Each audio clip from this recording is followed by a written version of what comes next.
Оқушылардың белсенділігін арттыратын цифрлық ойын платформалары, білім беру үдерісін геймификациялаудың тиімді құралдары. Базарбаева Индира Елебаевна, бастауыш сынып мұғалімі, Озерный жалпы орта білім беретін мектебі. Қазіргі білім беру жүйесінде оқушылардың сабаққа деген қызығушылығы мен белсенділігін арттыру өзекті мәселелердің бірі. Ақпараттық қоғам жағдайында дәстүрлі оқыту әдістері оқушылардың сұранысына әрдайым жауап бере бермейді. Осы тұрғыда цифрлық білім беру платформалары, әсіресе ойын элементтерін қамтитын геймификацияланған құралдар оқу үдерісін жаңғыртудың тиімді жолы ретінде қарастырылады. Ойын платформалары оқушылардың танымдық қызығушылығын арттырып, білімді қабылдауды жеңілдетеді. Сондай-ақ оқу мотивациясын күшейтеді. Мұндай платформаларда әртүрлі тапсырмалар болады. Бұл оқушыларды белсенді әрекетке тартады. Сонымен қатар цифрлық ойындар оқушылардың логикалық ойлауын, жылдам шешім қабылдауын және де өз бетімен жұмыс жасау дағдыларын дамытуға ықпал етеді. Сондықтан ойын платформаларының үдерісіне мақсатты әрі жүйелі енгізу мұғалімнің кәсіби құзыреттілігінде маңызды болып табылады.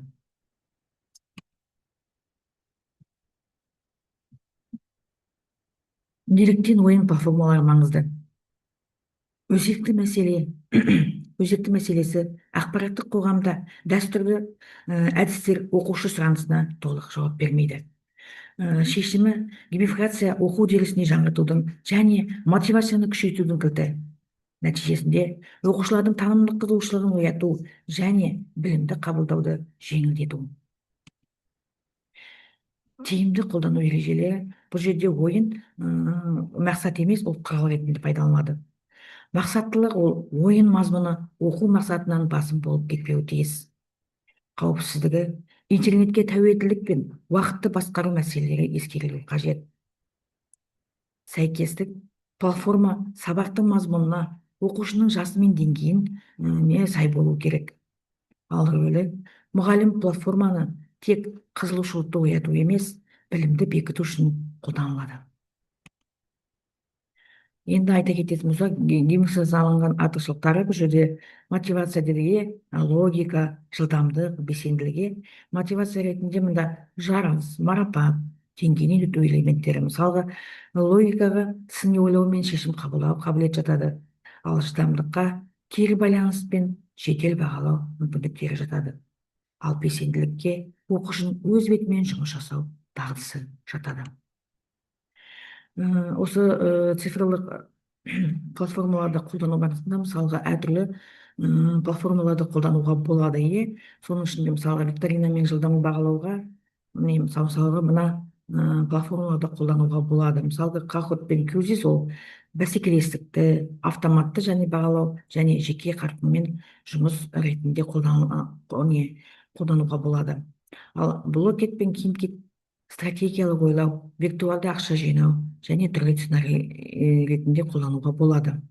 Ал Wordflow сәйкестендіру, жұп табу және кроссвордтар ретінде қолданылады. Және де айта кететін болсақ, шығармашылық және пәндік дағдыларда да осы платформаларды қолдануға болады. Енді цифрлық ойын платформалар көбіне оқушылардың өзіне деген сенімін арттырып, оқуға жағымды орта қалыптастыратын педагогикалық күш. Ол дұрыс ұйымдастырылған ойындар оқу сапасын арттырып, заманауи білім берудің ажырамас бөлігіне айналады.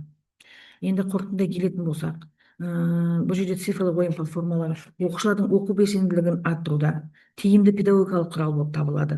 Олар сабаққа қызығушылық тудырып қана қоймай, білімді жеңіл әрі есте сақтауға көмектеседі. Ойын элементтері арқылы ұйымдастырылған тапсырмалар оқушылардың өзіне деген сенімін арттырып, оқу әрекетіне жағымды эмоционалдық орта қалыптастырады. Алайда ойын платформаларын қолдануда басты назар ол оқу мақсатына бағытталуы тиіс. Яғни ол ойын білім алудың құралы екенін ұмытпау қажет.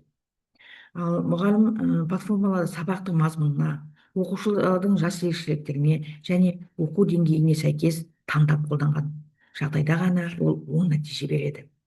Сонымен қатар интернет қауіпсіздігі мен уақытты тиімді басқару мәселелері де ескерілуі керек.